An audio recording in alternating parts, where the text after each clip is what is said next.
Thomas was born 10 weeks early. He was premature and he has cerebral palsy. The cerebral palsy means that he can't move properly, so he can't stand or sit or walk independently. We were told that Thomas would most likely have cerebral palsy when he was 20 days old. He was in special care and they told us that he'd suffered brain damage.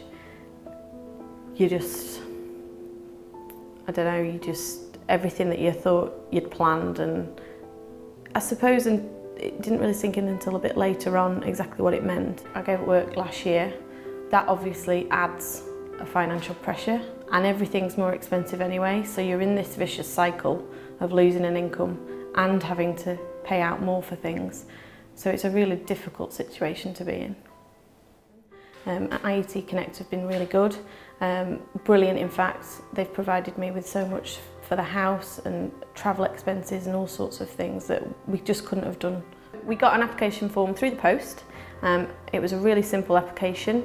I just filled it in, wrote about what we wanted to do and why, sent it back, and we heard back quite quickly.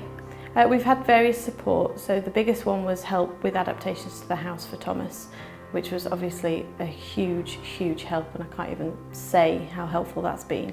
And then there's been other things, smaller things like the physio equipment, and we've had help with travel expenses to give Thomas extra therapy.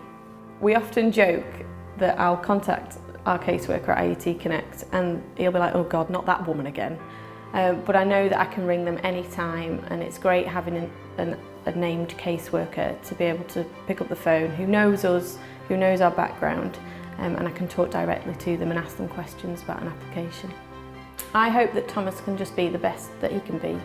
Nobody can tell you what he will and won't be able to do, but everyone will tell you that early intervention is key, and the fact that we've been able to do this now for him is bound to make the biggest difference for him. To have that pressure taken away, and to be able for Thomas to be able to eventually move around himself a little bit with equipment and like a walking frame and things, and the fact that he can now get himself in and out the house, in and out other rooms, and for me to be able to move him in the equipment a lot easier, it takes a lot of pressure away. My advice to another carer would be, don't be afraid to ask for help.